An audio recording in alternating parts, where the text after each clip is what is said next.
Welcome back to the SAHMA Exchange, where policy, people, and property management meet. Today's episode is especially meaningful as we are recording this in the month of April, and April, of course, is Fair Housing Month. The Fair Housing Act in 1968 was and is a landmark piece of legislation that continues to shape property management as we know it. Today, we're going to explore the history, the impact, and the ongoing importance of fair housing in the multifamily affordable housing world. To lead us through this conversation, we have three guests who are incredibly knowledgeable in this conversation. Mary Ross, President of Ross Business Development, Vickie Bell, Corporate Training and Education Specialist at Navigate Affordable Housing Partners, and Christine Ramos, PBCA Contracts Manager at North Tampa Housing Development Corporation. Thank you all so much for being here. I'm excited. Thank you for the opportunity. Yeah, absolutely. So to really understand why this law matters today, we have to go back to where it all began. Mary, can you take us back to 1968? What was happening in the country that led to the Fair Housing Act?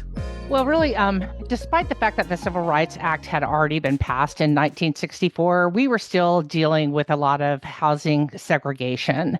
And there was a lot of resistance to pass the Fair Housing Act. I don't know if a lot of people knew that, but with the assassination of Martin Luther King, it really gave President Johnson the impetus to push this legislation through. So the Fair Housing Act was actually passed shortly after the assassination of Martin Luther King.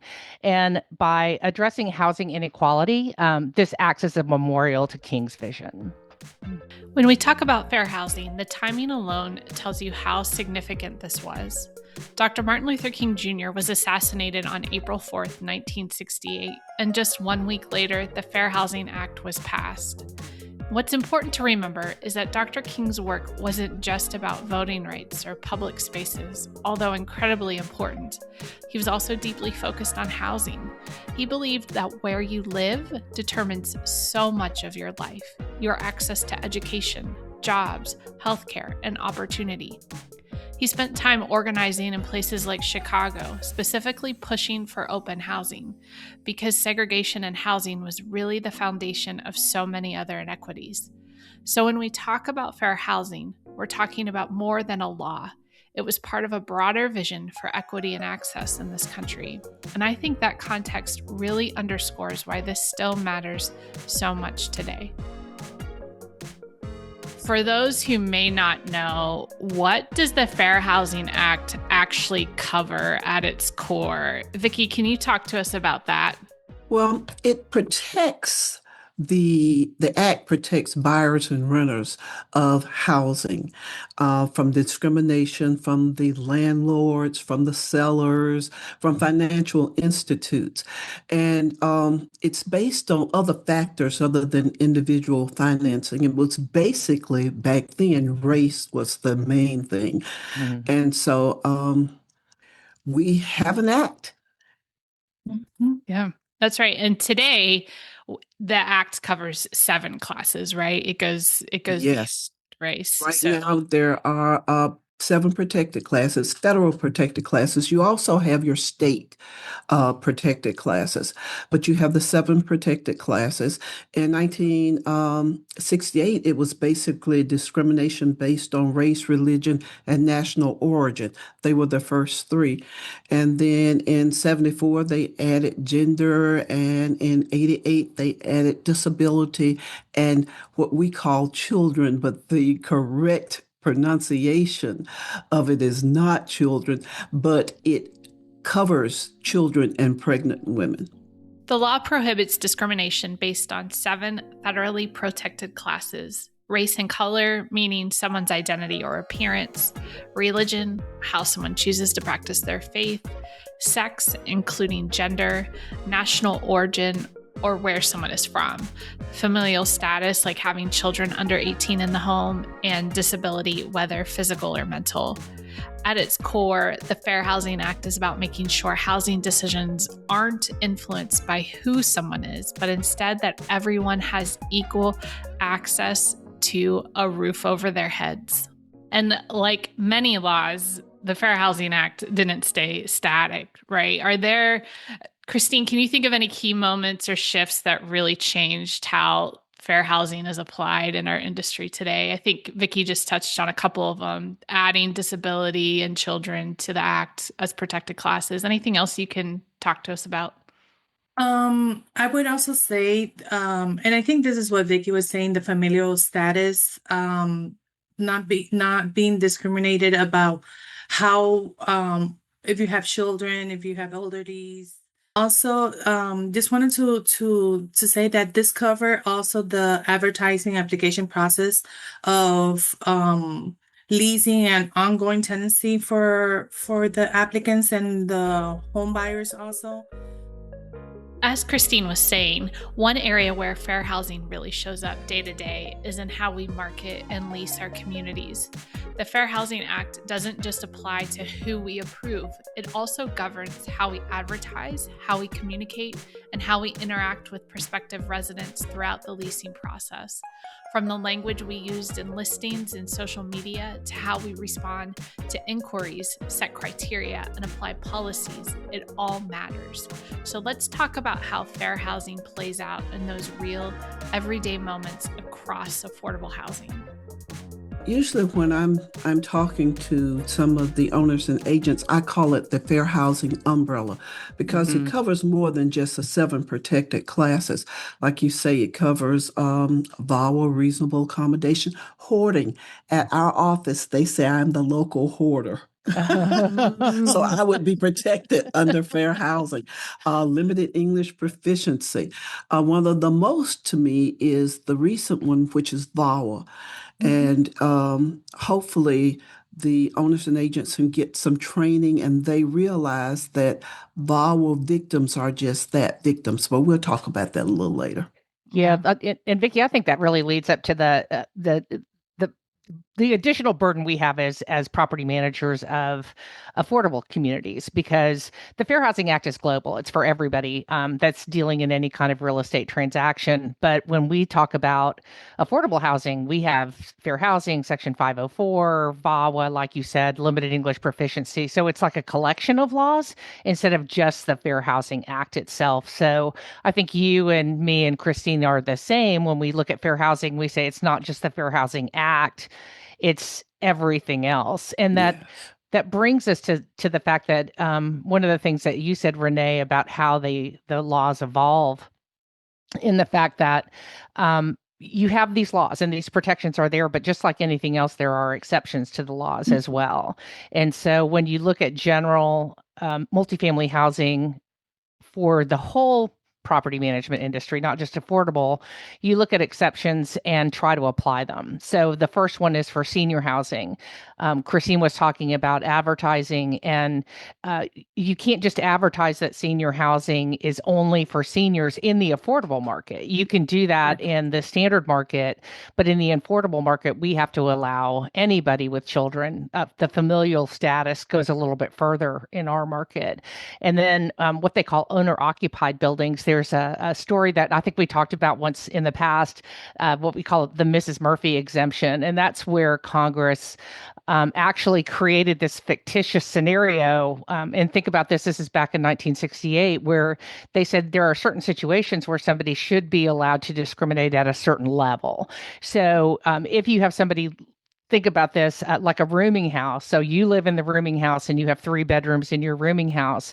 They said, basically, if there's 4 or less units and the person, the landlord, quote unquote, is living in the unit, they should be able to decide who lives with them. And to illustrate that, they created this fictitious Mrs. Murphy, to kind of tell the story and say, so if you had Mrs. Murphy living in this unit, she should be able to say who is allowed to live with her. So they did create that second exemption as well. And once again, just for small owners. You have to be careful, though, because at the federal level, this is kind of what Vickie was alluding to as well, federal and local. At the federal level, it's somebody living in the building and there's 4 or less units. And then you go to Massachusetts and it's 2 or less units, and you go to Ohio and Ohio says, well, I don't like that law. So you really do have to pay attention to not only the federal statutes, but also the local statutes as well. I think the Mrs. Murphy exemption is a great reminder that fair housing isn't always black and white. There are nuances and lots of them. But zooming out, the intent of the Fair Housing Act was to create a baseline of fairness across the industry. And that's what makes it so relevant still today, because the need for that consistency and accountability hasn't gone away. This act basically what provides this stability, opportunity, and dignity to our residents, right? And to the community. So if we wouldn't have this act, we wouldn't know what service we were going to be providing to our communities, our residents, and as property managers, as compliance staff, we would be all lost, and we would be in risk.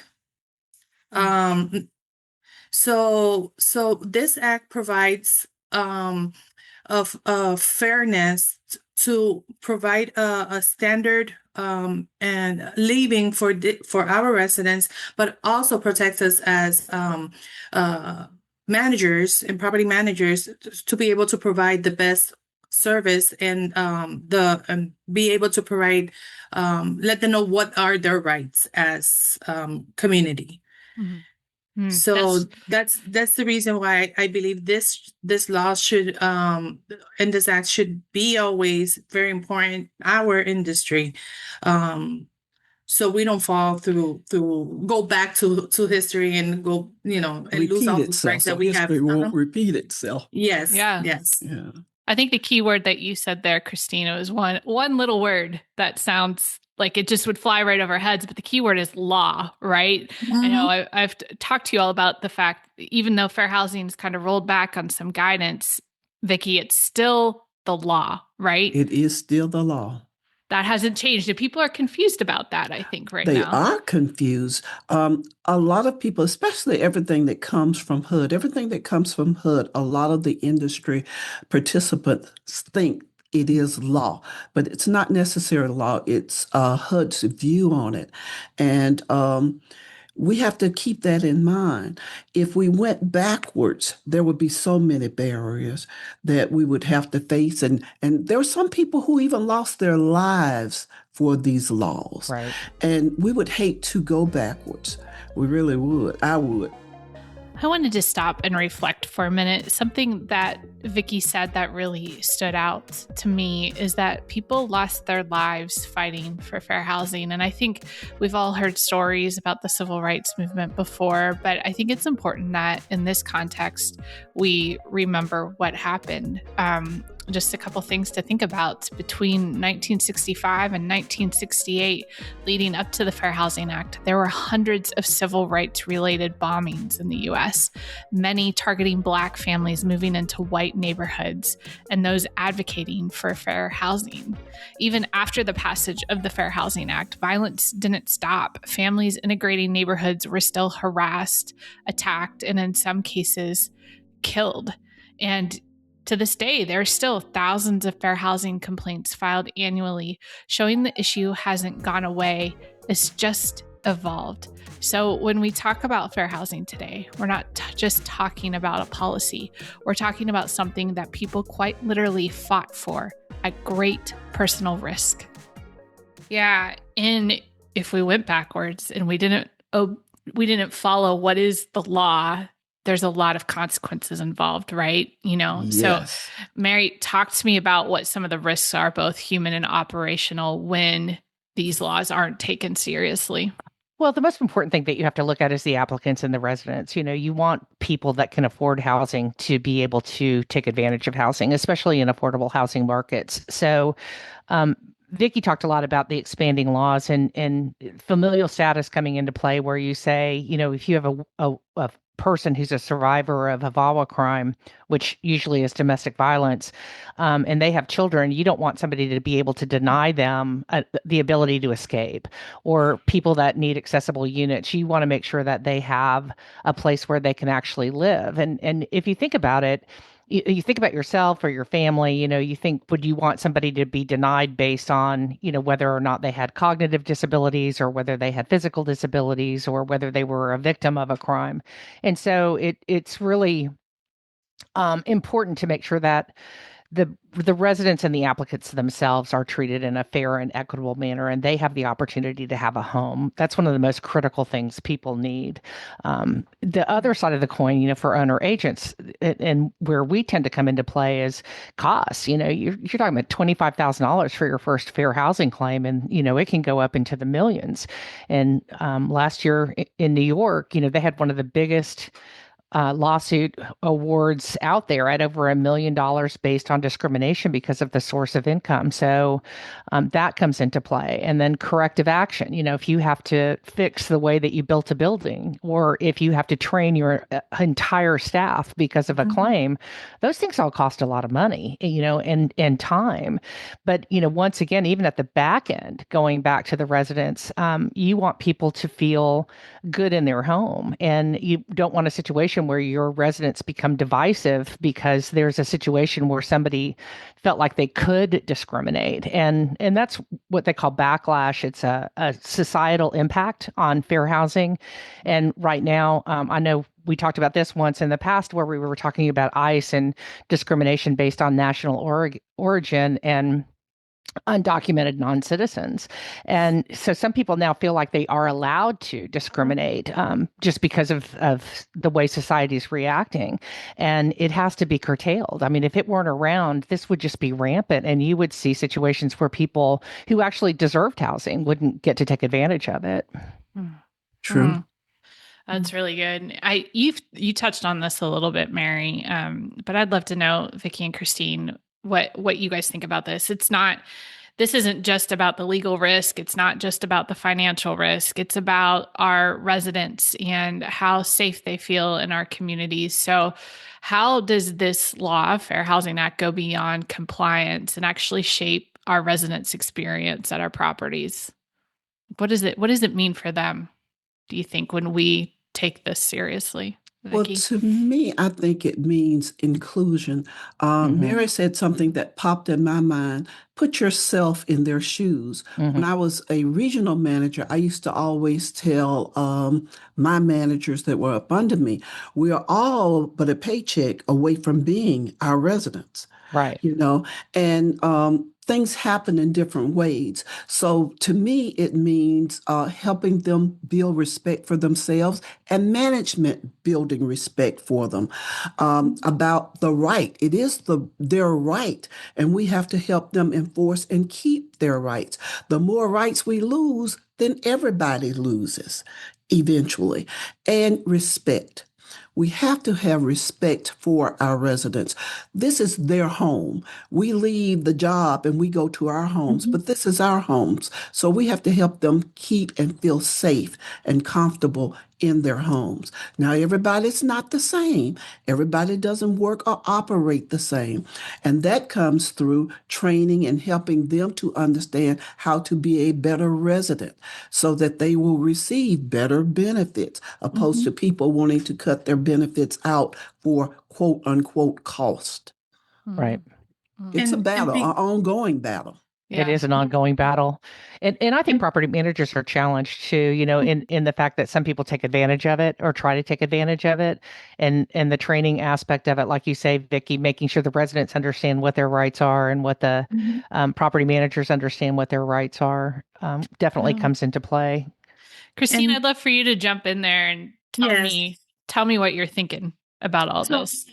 So I also want to include that this provide a respectful environment between the residents and the owner agents. And by having this Fair Housing Act also provides a consistent process and clear policies for both sides, right? And when there's a good communication, it's able to let them know what the rights are, and would help them to have their safe environment. As Vickie said, these are their homes. We are, and this is our second home too, because Yes, it is. we are here. We're in the properties almost 8 or 10 hours, and with our residents, so they basically are part of our second family. Yeah. So we are empathetic with them. We know what they're going through, and thinking in a broader side of, being a company, or we need to provide them the best service, Mhm. the best customer service. So it all falls in a cycle, right? But I believe it starts with us.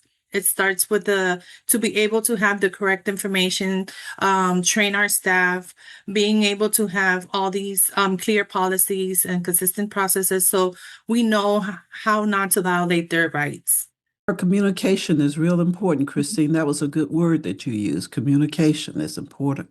Yeah, and I think that with you guys, especially because you're working for the monitoring agencies for these owner agents, the development of the policy and procedure and making it available to you guys so that when there is a complaint, you can determine whether it's a valid complaint, what kind of action needs to be taken. It's always better if there's documented policy and procedure and it's followed consistently, or you can tell where it's not followed consistently so you can govern the case.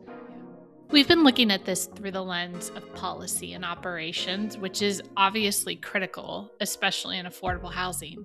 But I wanted to zoom out for a second, take the regulations and our job titles off the table. When we think about fair housing on a human level, I wondered, what does it mean to each of our guests? For me, it's dignity. To be able to have a safe home, and be able to provide families a place where they feel welcome, and to be able to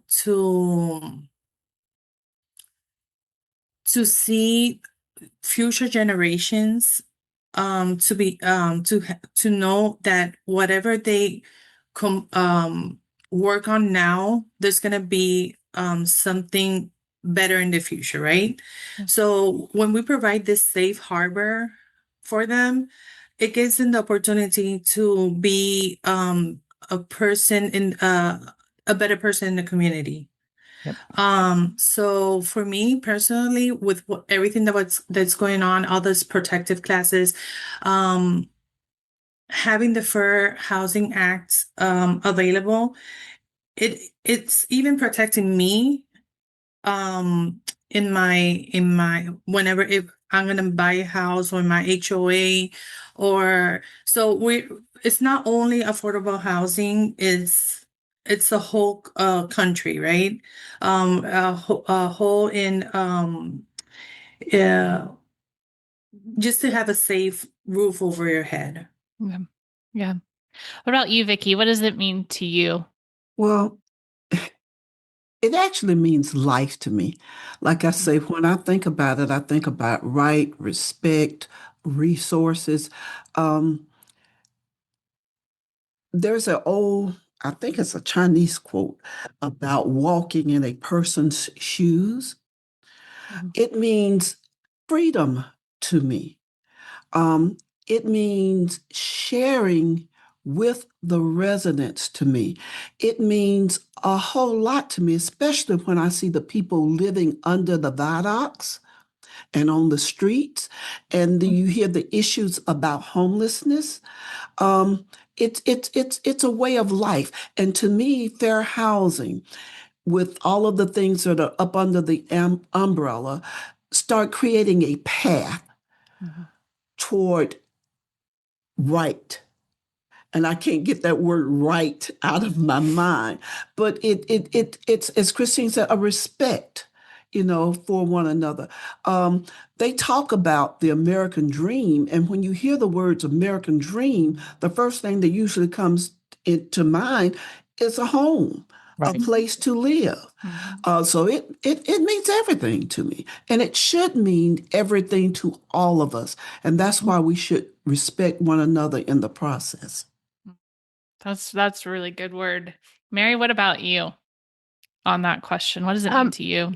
Well, and I've had a little bit of a switch. I became much more focused on individual aspects of fair housing. And so I became an advocate for certain groups that, not surprisingly, are the number one groups to complain about fair housing violations. And those are people with disabilities and survivors or targets of VAWA crimes.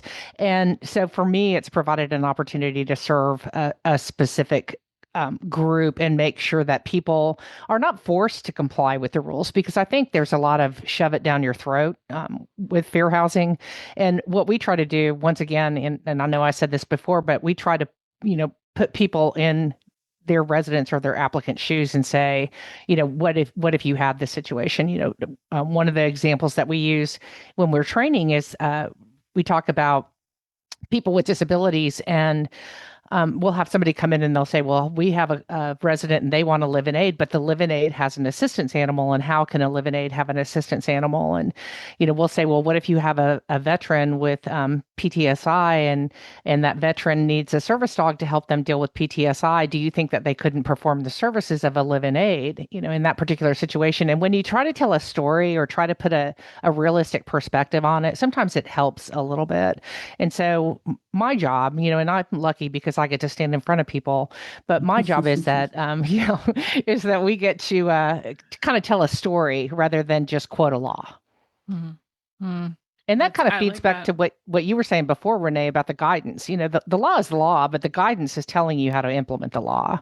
And HUD having that guidance was good, but that doesn't mean that owner agents can't figure out how to implement the law in a meaningful way that shows respect for those applicants and residents. I really appreciated those perspectives because it reminds us what fair housing is all about at its core. But bringing it back to the day-to-day, this is where things can get a little more complex, especially with changes in guidance and enforcement. We've seen some HUD guidance being rolled back this year, so I was really curious how these ladies have seen operations impacted on the ground.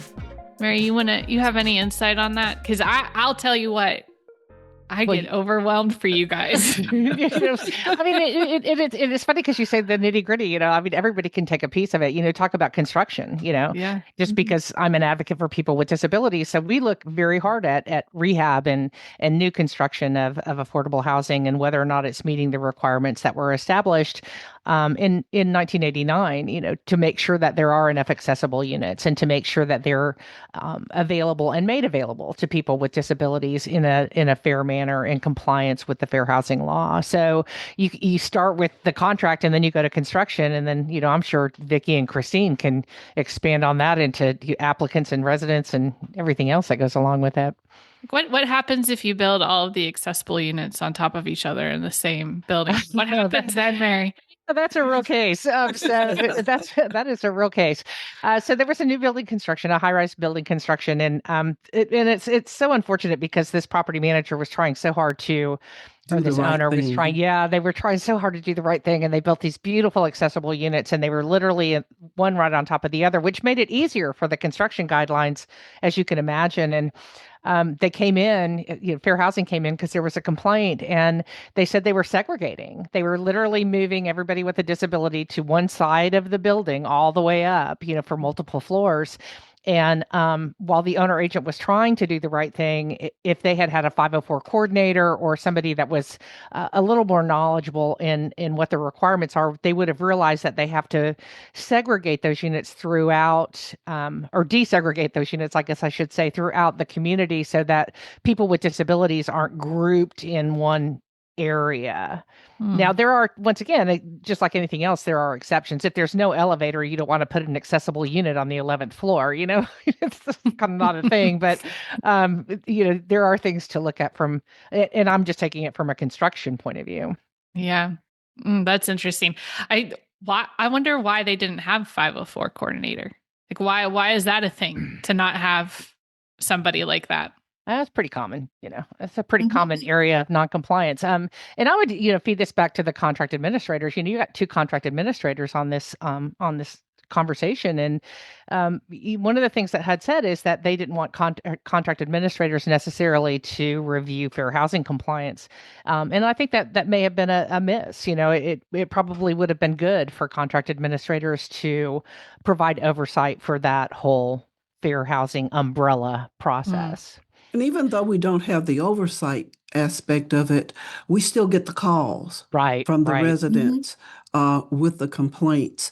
And I think that the main thing is training. I think if the owners and agents who are what I call in the upper room Right. would kind of check with the people on site and on property to make sure that they're getting the proper training. There's a flip and the flap. There's all type of training, Mary office training, but they don't seem to be as concerned about their staff receiving training until they get a notice of a penalty, and then they have to go into arbitration and whatever have you, or they get fined. But training is very important. Training is important in anything that you do, and you have to not just be trained once, but it's one of those things, if you don't use it you lose it. So Mhm. it has to be something that's periodical. And I think that's what Christine and I see from the contract administrator side. We see them making foolish mistakes because they haven't been trained or they did not know. They didn't know that they had a 504 coordinator that they could consult. Right. They did not know that retaliation against a resident comes up under the fair housing law. Right. So training is very important. Mhm. And also, jumping on that, I think consistency. Yeah. And the reason I'm saying this is because we do have different properties under one same management, right? But each property, they work their paperwork differently, even though they have a template, right? So I think the supervision or the consist of from upper management towards those property manager in letting them know, hey, this is your training, this is what we need, these are the templates that we need to do, these are the policies, is very, very, very important. And especially if it's not, like, for example, NTHDC, we do under our portfolio we have Virgin Islands. So it's Lucky you. So we do see the difference on how it's managed in Florida and how it's managed in the Virgin Islands, and it's the same property management, right? So those little difference of how they manage their property, it always takes them to be non-compliance in one part of the process, in the applicant and the staff's training. So yeah, so it's very important that it's consistent within all your properties that you have. So you can work on those. Mhm. That's really good. That leads me to two things. One thing, Christine, if you ever need travel buddies with you, if you have to go down to the Virgin Islands, I think Mary, Vickie, and I will be glad to go with you. Yes. We need for help. We sure. need help. For sure, we could do a live podcast recording down there. I'm up for it. And I'm in. I mean, it sounds like a win-win for all of us. We'll see if it's in the budget. The second thing, this is a bonus question for everyone. Can you think of, and I'm going to put you all on the spot, and that's okay. Can you think of one tip? If you had to tell property managers one thing that they could do today to help them stay on top of this, on top of fair housing, even with HUD guidance being pulled, what would it be? I'm going to put Mary on the spot. Well, I'm gonna go back to training. So Vickie and I are in the same space, and the interesting thing with Vickie is she, not only is working for an organization that provides oversight for Alabama, but also for Virginia. That's right, Vickie, right? Virginia? Yes, Virginia, Connecticut, and Mississippi. Right. And Virginia requires fair housing training each year. So it would be interesting to kind of hear what the differences are between the different states, because they're the only state that I know of that actually requires it. But we would say, if I had to say one thing, I would say there's something that we call a lunch and learn. I think Vickie knows what that is. A lunch and learn is where you bring people together, whether it's at a call or in a live meeting or anything like that. And once a quarter, have a fair housing lunch and learn, and let people bring their own questions. Don't have a pre-formatted option, but let people bring their own questions, especially with the new challenges with removal of guidance. Let them ask questions about what that means. When they remove the guidance regarding use of criminal records, we had people that called us and they said, are we supposed to deny anybody that has an arrest record now. And we said, no, that's not what it said. But you still want to provide a forum to answer people's questions. And I think that helps people stay on target if they have an open, safe forum to run different scenarios through. I really like that. I like that not having a format either. I think that's a great tip, Mary. That's awesome. What about you, Vickie? One thing that you would say to do right now? Well, I agree with Mary that to have them to be able to ask questions is a good thing. I remember when I was in a different industry before I came into the multifamily industry, but having been here so long, I think I must have came in when she first started. She used to have those little luncheons and questions and things, and they were quite interesting. I think that the owners and agents are going to have to care about more than just a HAP payment. Right. I think they're going to have to care about their buildings, about their residents, and about the law. And so with that in mind, that means that they're going to have to be innovative. And as I said, that there are a lot of places out there who offer free training, but the managers aren't introduced to it. Now, everything free isn't necessarily good. I agree with that. But still, a little of something is better than none of nothing. So I still bring it all back to training and making them comfortable enough that they ask questions like Mary says, not a forum for them, but them be the forum and try to help and assist them. That's really good. I like that too. I was just going back to thinking, I'm learning so much from you all. The fact that Virginia is the only state that requires it. My brain just went back to that. Well, all of the states used to do it. A lot of the companies used to do it, but they have fallen off. And Virginia kept theirs in place. But you'll notice, and I don't know who'll be watching this, but different states do different things. Like Connecticut has some of the weirdest things that I have seen since I've been in the industry. They have things about everything. So if you take it on a state-by-state basis, find out what your state requires. Right. And then if you see something that another state has adopted, there is no law that a manager or owner agent can't put this in effect. It was a lot easier keeping up with everything back then when you were required to have fair housing training at least once a quarter. Now, some of the companies are doing good if they do it once a year. I've gone to some and it looks like it's none at all. So. Oh man, I think that what we're all saying is that it would probably be good then if the companies took ownership and required it at least quarterly. Like that would probably be a good starting point for Very sure. beneficial to them as well. Yeah. And I want to add also that if your property is under a PBCA contract, right, your portfolio, to know that your contract administrator is your best friend. If you have any questions, contact your contract administrator, because we are the one that have the latest information. Right. We are the ones that have the information handy. If we don't have it at the moment, we will get that information for you. So it's very important to have that report with us. So it could eliminate any risk within the management, and also because we do receive the tenant concerns.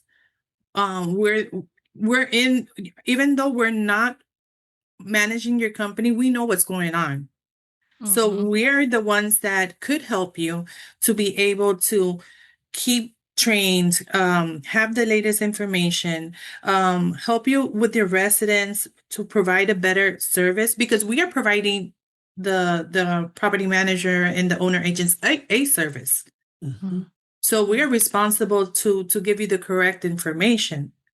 So I do believe that they should have a good rapport with us as well as we with them. So I just want to include that, so they know they could always contact us whatever they need. That's And we at that's good advice Navigate too. feel the same way. And if there's any contract administrators out there that are listening that are not a part of our team, Mhm. our job is to help them stay in compliance. Our job is not a I got you, or we got you, Mhm. or how many findings can I have? Mhm. Exactly. I agree with you, Christine, that our job is to help management stay in compliance. Mhm. So you are actually for them. You are not Yes, right. we're not And against them. No, exactly. exactly. Yeah. And even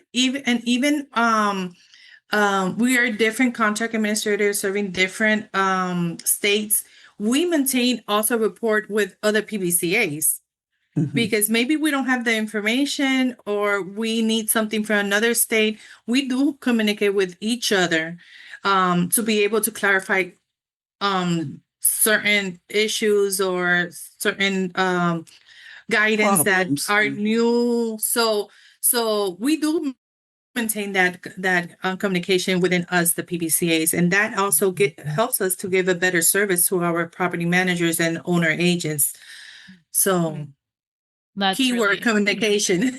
yeah, communication Yeah, and but consistency. But and Consistency. the other side, it's the owner agents and the contract administrators, but and it's going to sound a little commercially, but SAHMA and NAMA are in that too, because one of the things that we tell people when they have new managers is get them into the CPO class so that they've at least seen the handbook, get them into the FHC class, so the Fair Housing Certification class, so that they at least know what the 7 protections are, the 7 Mhm. protected groups are.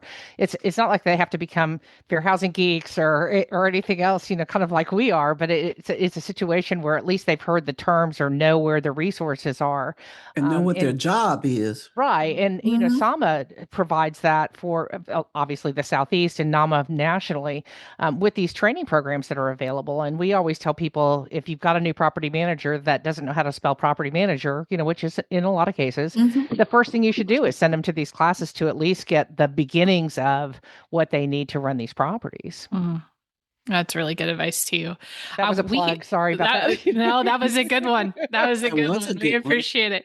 Um, And jumping into what Mary said, even us as a PBCA contract administrator, we do need those trainings too. Mhm. So it's not only property managers or owner agents or any affordable housing personnel, but it's even us as professionals. So we need to Christine, treat the same way. I you're know. telling me that this information just doesn't fall down the sky to the No. administrators. No, You'll have to wade your way through it. we weren't born with this gift. I'm sorry. We had to- I tell you, it helps to talk to one another or to see how another person thinks about. I have Mary on speed dial on my phone. I just push a button and well, what do you think of this? And how do you think of that? And vice versa. As Mary was saying at SAMA, all the time, a lot of the times we have roundtables just to see how different PBCAs react to different issues Oh, and yeah. things. So it's a collaborative effort. It The is. industry is a collaborative effort. It absolutely has to be. It has to be for sure. Well, that's all really good information. Thank you for playing along with my bonus round here. I think that's going to be helpful to a lot of people. I would even encourage folks to, if you need somewhere to start with a property manager on day one, just have them listen to an episode like this just to get a general overview and a feel of what we're talking about here. We could go on and on. Like I think we could do an entire series on fair housing for sure, because we barely even scratch the surface. So Definitely. I just want to wrap us up with one kind of big picture question. For all of you, what kind of impact do you hope moving forward in the years to come, do you hope the Fair Housing Act continues to have on our industry? Or even it might be, how do you hope it changes to you? Let's see. Who wants to start us off on that one? The big one. Mary, Vickie, you want to go? I'll start. Thanks Yes. for volunteering. I'll get mine. I'll get mine out of the way. Out of the way. I hope that they continue to fund programs like the FAP grant and the FIP grant, because those organizations help a lot. Managers can't be everywhere, and sometimes you can't even, what do you want to say, know the mistakes that you're making. You really just don't know the mistakes. And when I was told that the funding for those grants for those two organizations would be pooled, I thought, but they do a great job. Right. Because contract administrators can't be everywhere. Trainers can't be everywhere. Like I said, it's a collaborative effort. It takes all of us. I would hate to see those two programs go away for the future. And now I'm through. That was good. Mary, what do you think about that big picture question? We just hope that HUD and the DOJ would continue to analyze these programs and improve them. One of the big things that came out with the last reauthorization of the Violence Against Women's Act was that people that lived in apartment communities had the right to call a first responder if they felt at risk. And that kind of stopped one of the policies where people had established rules that said that if the police were called to your apartment more than 3 times in a year, that you would be evicted. Well, if you're a survivor or a target of a crime, you should be able to call a first responder to come help you without any kind of a penalty. And it's that kind of analysis, looking at the individual pieces of law and saying, where can we establish rules or guidance that helps you make these laws more effective? And I would hope, I really wish that HUD would reintroduce the working groups in these particular areas, but I don't think that's going to happen. But whatever they need to do to keep improving the individual laws is something that needs to happen, to me. That's good too. Christine, you want to wrap us up with that question?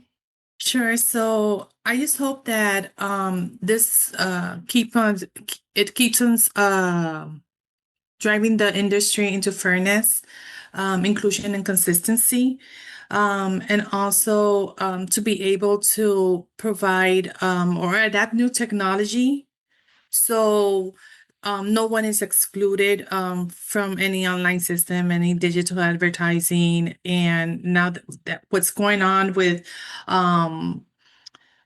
everything that's going on in the nation, to be able to have a foundation for opportunity in your environment, in your area. I think that's great. Yeah, that's good too. Thank you guys so much for having this conversation with us today. You've given us just a lot of really good information, a lot of really good reminders that we need to keep this at the forefront of our minds, pretty much every day while we're doing the work of property management. If you're listening and you heard some terms that you didn't know, check the show notes, because we're going to make sure to get a lot of this information and some helpful links down there.